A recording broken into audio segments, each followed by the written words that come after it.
Hello and welcome. My name is Andrew, and this is the Who Dat Discussion, a New Orleans Saints podcast where we talk about all Saints news, opinions, and reactions. And this is going to be another off-season edition of the Who Dat Discussion.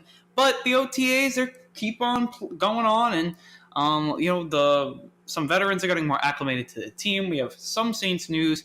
We covered a lot of Saints news on the our live stream, our first Saints live stream on our YouTube channel. If you didn't listen to that, we're going to do a quick rundown of that. And then we have some new news about Darren Sproles, and that's going to lead us into our main topic of the top 5 running backs of the Sean Payton, Drew Brees era here.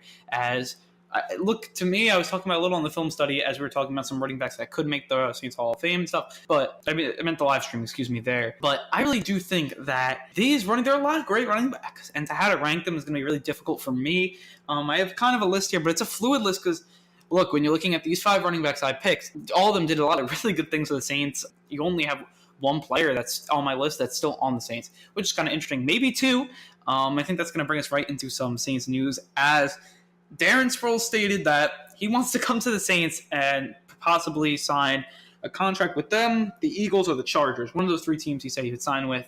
Everybody else, he said, probably thanks, but no thanks. Nobody retired. But he wants to go back, win a championship. And what a not better team to do that with than with the Saints. Looking at Sproles' stats, look, last year he did get hurt. He did start 2 games, but he only played in 6. He ended up with 120 yards, 1 touchdown, and 15 catches for 160 yards, 2 touchdowns. But look, his best years were with the Saints and also with the Chargers. Rushing, his best year was with the Saints in 2011 when he had 603 rushing yards, 2 touchdowns, and then also he did have 86 receptions, 7 touchdowns, 710 yards. He was the Alvin Kamara, probably maybe a little worse, but still. Darren Sproles is amazing, guys. He's great for the Saints. He played 3 years for the Saints, and to me, look, if he wants to come back here, win a championship, you definitely got to do that. He hit over in those 3 years. He hit over 100 targets twice. He hit over 85 all 3 years. Look, he's a great player. He had over 70 receptions every single season for the Saints. He had 16 touchdowns receiving, and he had 5 touchdowns rushing the ball, 21 total. He was a great player. If he could come in here, obviously he's not going to do that, guys. That's history. We know that. But if he can look, last 2 years, he had 2 tough years, 2 season-ending injuries there. But if he comes in to like a 2016 year, I know that was a couple years ago, but he had a really solid year, 438 yards, 2 touchdowns, 52 catches, 427 yards. Now, he wouldn't do that for the Saints. We all know that because the Saints already have their 2 running backs. But if he was that 3rd running back coming out of the backfield on a 3rd down, kind of just playing that 3-back system, and he could give Kamara that break that maybe Ingram was able to give, but Latavius Murray can't, and a little pass catching ability, I think this is a perfect signing for the Saints to just definitely shave out and weed out some running backs that maybe you didn't want in your 3 spot, but maybe had to put. But now you get a nice running back that you get to put in there with Darren Sproles. Very shifty, we know that. Hard to tackle, we know that as Saints fans. We saw it in action. He was a point, a big pinpoint to the Saints doing some really great things on the offense 2011, 2012, and 2013. Overall, it would be really big for the Saints to get him. I think everybody would say that because, look, I wouldn't say it's really big, but it's just a good player, another good veteran depth player that probably will give similar output to that 3rd guy that could probably give you those 20 catches or whatever it is, and he could be another option out of the backfield, slot him out to the slot. You could do whatever, and to me, that's really big signing. Not big signing, be a possible big signing for the Saints. I don't know if he's going to want to come to the Saints. I don't know if the Saints are going to want him. But to me, look, I'd be all for that, definitely going and get him. And then also we talked about a couple of players that the Saints did sign, and that was Buck Allen and Matthew Days. Buck Allen, he'd be a really good 3rd running back. Come in here, he could do a lot of great things. If someone got hurt, he'd fill in there nicely for a couple of games. He does get a lot of catches. That's obviously a really big thing. 35 catches in 2018. And then 46 catches in 2017. That's better than Darren Sproles, what Darren Sproles did. So maybe he's a better player than Darren Sproles at this point in his career. But, obviously, his best year was in 2017. 6 touchdowns, 600 rushing yards, 250 receiving yards, 46 catches. He did a lot of great things in an offense that wasn't very good until Lamar Jackson got there, and then he wasn't really playing once Lamar Jackson was in there. So they weren't doing much when he was in there anyways. In 2018, 2017, look, they were subpar. I think a lot of people would say that they didn't do a lot of great things for the Ravens, and look, they didn't make the playoffs. So, look, good signing. I like what the Saints did here. Put that another player that could maybe he battles with Darren Sproles, best player gets it. But I think that's really big. I think, honestly, the biggest reason for Darren Sproles over Buck Allen is that Darren Sproles could play special teams, and Buck Allen can't. Matthew Days can play special teams. Buck Allen can't. And when you're trying to make a roster, that's obviously a big part in these third running back spots and stuff like that. So I think, oh no, that's really what it is. The Saints, they're trying to stock up on running back, which is obviously big. They have a lot of depth there, and just continue that depth. I think that's what the Saints should do at the running back position. Also, Jared Cook getting more acclimated, making more big catches.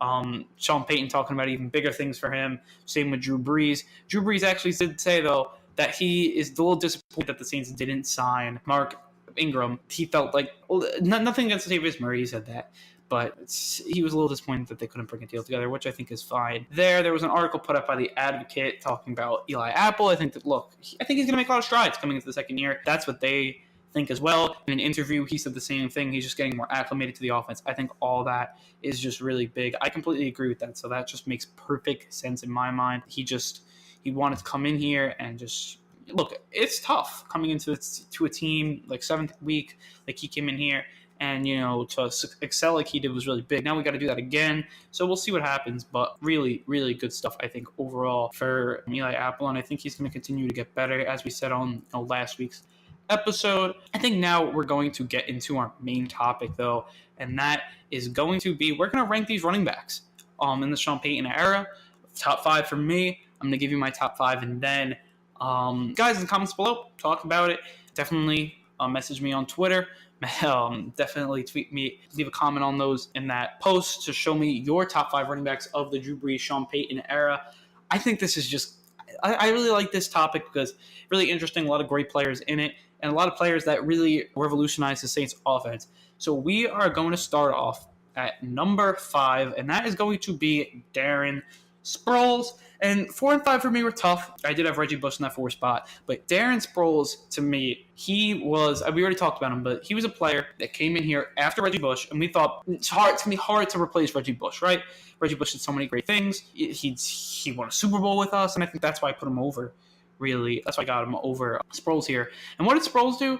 He came in, and he was really everything Reggie Bush was. He came in here, did a really nice role. When you look at it, this is what you wanted him to do. He had 86 catches in 2000. That 2011 offense was just so good. When looking at it, they had Jimmy Graham, they had Marcus Colston, they had Sproles, they had Devery Henderson, Eacham, Lance Moore. You go on and on. That was just such a great team. And, Darren Sproles was a huge part of that in 2011. He caught the touchdown that broke the yards record for Drew Brees. I remember that. And I just think, look, his shifty ability, his ability to come out of the backfield, his ability to catch screen passes, everything just made him just a really solid player for the Saints. I know he only played 3 years. That's why he's probably not higher on my list. But, again, I think he did a lot of great stuff. On to number 4, as I said earlier, kind of spoiled it. That's going to be Reggie Bush. Reggie Bush, when you come in here, on the Saints, he was not as good as advertised. I'm not going to say that. Even though he did have a 1,000-yard rushing season for the Dolphins a year after the Saints let him go. But he wasn't I'm not going to say that because he was not really as advertised for the Saints. He did have some really great years, and he won the Super Bowl with the Saints. Obviously, that's going to help him out. And look, he played a longer time for the Saints. He played the whole rookie contract, where Darren Sproles only played 3 years, and that's really why he's over Darren Sproles. That first year, he had 88 catches, 742 yards, 2 touchdowns, and then he also 6 rushing touchdowns and 565 yards. He was definitely that player that came in there, just star player almost. Really great player. He came in there. He was a great punt return player. 2006, 2007, same stuff. He was really put up the same output. 75 catches. He was just, again, had a really good year. Same in 2008, but he didn't play. He got hurt, so he didn't get to play every single game there. So we only had 404 yards on 106 carries, and he had 52 catches for 440 yards. But very similar output there. And when the Saints win the Super Bowl, he comes in with that remember that trio with Pierre Thomas, Mike Bell, and Reggie Bush. He came in here, 5 touchdowns, 8 total touchdowns. He came in with 70 targets, 50 catches, 335 yards. Very solid. When you're looking at pure talent, I think that's where Reggie Bush was at. He was at the top. Maybe him and Alvin Kamara, who will come off later in this list. He did leave the Saints, went to Miami for 2 years. He had 2 solid years. He even had a solid year in Detroit before really falling off. Look, to me, good career. Really good job for the Saints. He has that ring. Did really good in the postseason. I'll pull up his postseason stats real quick for the Saints. He was big in 2006. 2009, he was again, had 7 yards a carry. He had a punt return. He had a touchdown receiving. I believe that was in the I think it was in it was the Cardinals, the Vikings game. I think it was the Vikings game though. Don't hold me to that though. I know he had the punt return in the in that game against the Cardinals, which was that was just like a cherry on top. In 2010, he also was in the playoffs of the Saints, so he had a lot of trips to the playoffs. I think he was just more impactful player than Darren Sproles, and he was the player that changed the franchise. Him and Drew Brees really, they brought him in with the 3rd pick, and he did everything. Reggie Bush is always going to be in the Saints fans' hearts because of that, because he was the person that helped change this franchise. He came in here with Drew Brees and Sean Payton and said, we're going to make the playoffs this year, and he did. Really, I mean, not many players could come in there after Katrina, come in here and succeed like he did right away. Right away with McAllister on his way out and Bush coming in. To me, it was a really it was a solid job. He had a lot of pressure on him coming from the Heisman Trophy to the 3rd overall pick, and he came in and he did good stuff. Look, is he the best? Was he probably worth the pick? You can debate about that. Helped the Saints win a Super Bowl, so you're going to say yeah. But some people may say no, and I'm fine with that. But I just think that when looking at it, he was a player that came in here, revolutionized the offense, helped Drew Brees bring this title, and then also he was a tone setter. He was the one that brought out the bat during the playoff games in 2009 to bring the wood. He was that guy.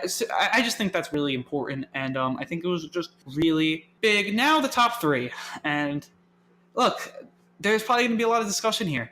I think those 2 are that's a good ranking there. But now you're into this top 3, which you could really put them anywhere, and it's tough because I'll just tell you the 3 and then I'll tell you the order. It was Alvin Kamara, Mark Ingram, and Pierre Thomas.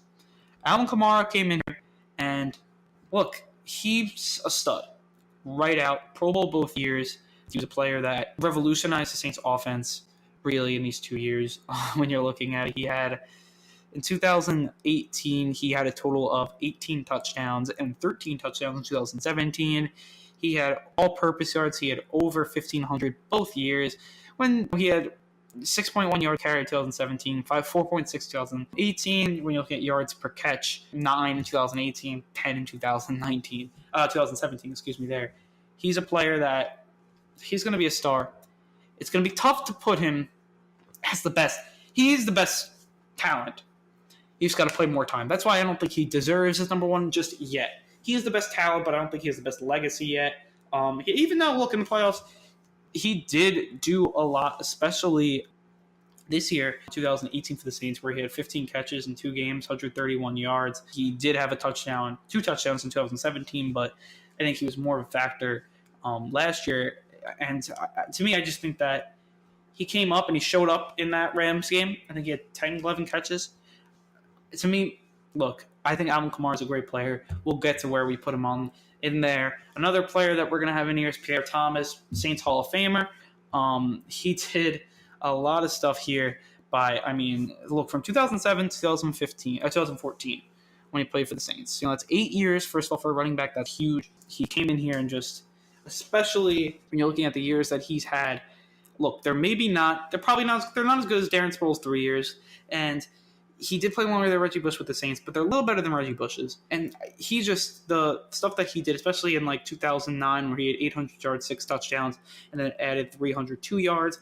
When you're looking at the stats, he doesn't really come close to what Alvin Kamara did, but he did it for much longer. He won the Saints the ring, which is huge. He had a touchdown in the Super Bowl. And to me, I just felt like he always came up big in the playoffs. He did. I mean, he did really good in that 2009 run where he ran for, he was the leading rusher on the team. He had a touchdown. He did really good receiving the ball too, with 12 catches, 111 yards, 2 TDs there. He did a really good job. 2011, he led the team in rushing again. 2015, he did play a playoff game for the Washington Redskins, but he didn't win anything. But to me, he came in here, won the Saints the Super Bowl. he's definitely up there. And then their third player is Mark Ingram. He's a player that he has longevity. In my mind, he had 2 Pro Bowls. I mean, you could have probably added more in there, but look, this is what I'm going to put up, these stats. You're going to look up yards per carry here. First 2 years, he had 4 yards a carry. Then 2013, 5 yards a carry. 2014, 4.5 yards a carry. 2015, 4.6 yards a carry. 2016, 5.1 yards a carry. 2017, 5 yards a carry. And 2018, he had 4.7 yards a carry. He was a great player for the Saints. And then he also got the receptions too. Since 2014, he had just about 30 receptions or over every game. He had 29 in 2014. After that, he had 50, 46, 48, 21. That 21 was only in the 12 games he played with the Saints. Only started 6 of them there. So I think, look, Kamara had 2 better years than him, but can we put Kamara ahead of Ingram? That's going to be hard to do of all time. But first, I'm going to name the number 3 in my mind. That's going to be Pierre Thomas. Pierre Thomas, to me, just didn't have the stats to be the number 1 here. He had the longevity. He had the legendary performance in the Super Bowl. He's a fan favorite, pros, Saints Hall of Famer. We all know that. But the one thing that I wouldn't put him higher on this list is he was always in that 3-man tandem, whatever it was, if either it was Pierre Thomas, Mark Ingram, and Darren Sproles. He was always in that 3-man rotation there. And to me, even though he was usually the leading back on those teams, it's hard to put as your best running back. He never was a bell cow. Ingram did have 2 years of a bell cow. Alvin Kamara, he didn't really, but he had the receiving to, I think, make him a bell cow. Over 1,500 yards twice. Just to put that in perspective here, there was no one else on this list did that. Only Mark Ingram did it once, but no one else even came close. See, that's the types of things that I take into consideration as well, just what they did receiving, what was the impact. And look, Pierre Thomas, fan favorite, love what he did with the Saints, but I'm going to put him at 3rd here. Then it's between Mark Ingram and Alvin Kamara, the 2 guys that, boom and zoom. And this is where, look, I can go back and forth on this. I think Kamara will surpass Ingram, but he hasn't yet. And Ingram is, to me, the Saints' best running back of the Sean Payton, Drew Brees era as of now because, look, he's got the numbers. He's the leading rusher. He's the most touchdowns. And I think he just done more than Alvin Kamara right now. Alvin Kamara, to me, is the better running back per year. Since Alvin Kamara came into the league, he has had more impact than Mark Ingram. But it's only 2 years. Mark Ingram, he played his whole career with the Saints before this year. And he played the playoffs 3 times, never the Super Bowl, but he was really good last year. I felt like, did enough. He had some really big runs. He only had 1 touchdown, though, in these playoff games. He ended up playing 6 playoff games and 300 yards, 1 touchdown. Looks not the worst. You have 4.3 yards a carry. It's not like he got worse in the playoffs. To me, overall, he did a good job. He did really good in 2013 when they played 2 games. He had 5.2 yards a carry, and they played some tough teams that year, both on the road. They needed to win the ball, and Ingram was able to deliver on that a little bit. So that's obviously really big there. But I just want to talk about Kamara for a little bit because he is our number 2 slot guy here. And Alvin Kamara, he's a player that I think Pro Bowl first 2 years, which is obviously a huge honor. But then you got to look at it. You got to look past that and saying, look, he won Rookie of the Year. That's another huge honor. Brought the Saints to the playoffs. He helped turn this tide around of this part of the franchise. People thought that Sean Payton, Drew Brees era was dead. He came in here and completely changed that. He was a 3rd-round pick that people thought could be good. What are the Saints are doing? They're bringing in Adrian Peterson. They're bringing in Mark Ingram back. And he just popped off the page. He just so good, does good in preseason, then does good in a couple games in the regular season. They traded Peterson, and then boom. Look, he's been doing it ever since that. And he's been making plays for the Saints, making huge plays, making clutch plays, winning games for the Saints, eating airheads on the sidelines. I got to give him full credit because he is talent-wise, and for the last 2 years, he's been the best Saints running back I've ever seen. He's been one of the most impactful players I've ever seen, that's not a quarterback for the Saints. Look, between him and Mike Thomas, I don't know where this team is without those 2 players right now. And 100% you got to give this to Alvin Kamara because I think, look, he has a really good year next year as a bell cow. I think he surpasses Ingram because he's going to be the reason that they go really far. He's going to have another good year. He's going to have to stay healthy. He's going to have to do all that stuff. And he's at number 2 right now, but he can move up to number 1. And Mark Ingram, this is kind of like my goodbye to him. He did everything the Saints wanted him to do. And when you're looking at that, that's what you have to do as a player. He did anything the Saints wanted him to. He took Alvin Kamara under his wing. He took less carries. he took this, he helped take this team back, and he rejuvenized them as well with all the post-game interviews, doing post-game interviews with Kamara, being that father figure to Kamara. Not father figure, but that player, the veteran-type player with Kamara. That's huge. He was the one that blocked for Drew Brees. He would, especially in 2016 when they didn't have that Alvin Kamara, they didn't have Darren Sproles, he would take screens and stuff, and that was not his best, and he got better at it. He got better at it throughout his career. He was able to catch balls. He was able to catch screen passes, and he did a really good job at that. So you got to give him that job for getting better. You saw him get better. He's choosing the holes that he would pick. He had that boom potential. He had it throughout his whole career, but he got better and better each year. And to see his growth as a player, as a Saints fan, is obviously really nice to see as a player. He got better every single year. And even when, I remember he got benched for Tim Hightower, I'll never forget that. And then he came back, and he was great. That's just the stuff you want to hear. He's a bounce back player. I bet he'll be great with the Ravens next year. I do believe that. He's a player who got better. He always did what he was supposed to, and he was just the ultimate pros pro. Great locker room presence, and honestly, you can't put anyone better on this list. I think. Who do you guys think? What do you think is the best here? Do you think that Alvin Kamara should be up here? Do you think that I picked the right choice with Mark Ingram? Do you think Darren Sproles is better than all of them? Because his numbers in those 3 years should be in that tier. What do you guys think about Reggie Bush? Do you think even he should be in the top 5? Do you think he should be number 5? Do you think he should be higher on our list? What do you guys think there? So now we're going to move on to some Who Dat Nation fan questions. This episode, we did get a question from Saints Fan 1, and he asked, biggest position improvement. I'm going to go here at the tight end position. I think that this group that they're putting in this year is 30 times better than what they put last year. I really love Jared Cook. I'm not going to probably go into it even more because we all know how much I like him. If you've been listening to the show for a while, he's my guy that's going to be, I think he's going to have that DeMario Davis type impact. I think he's going to catch probably more than 50 balls. I think he's going to have more than 8 touchdowns. I think he's going to have a really good year.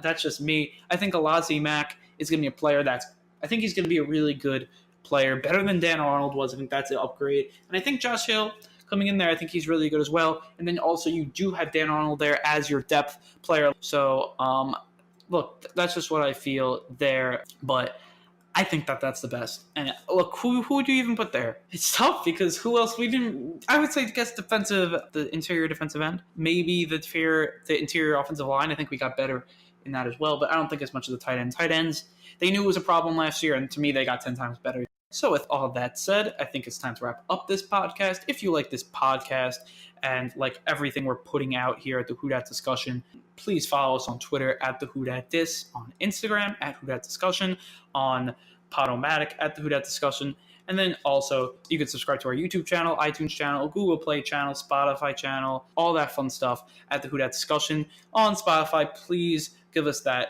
that heart button there. On iTunes, give us that 5-star review. The more 5-star reviews you give us, the more content we can put out on YouTube. Hit that thumbs up button. Hit that notification bell. Leave a comment down below. That's really for anything. I really want to hear your questions, guys, as well. If you're listening and have a Saints question, just drop it down below. I really would like that, just so I can answer it on the show, or I'll even answer it in the comments if you want me to. Just tell me. I just want to talk more with Saints fans, just like we did during our first live stream. If you guys like that, tell me for sure, because then I'll be doing more live streams to come. Same with the film studies. We're going to hope to get some of those out. And then with all that said, I want to say thank you, finish the deal, and Who Dat?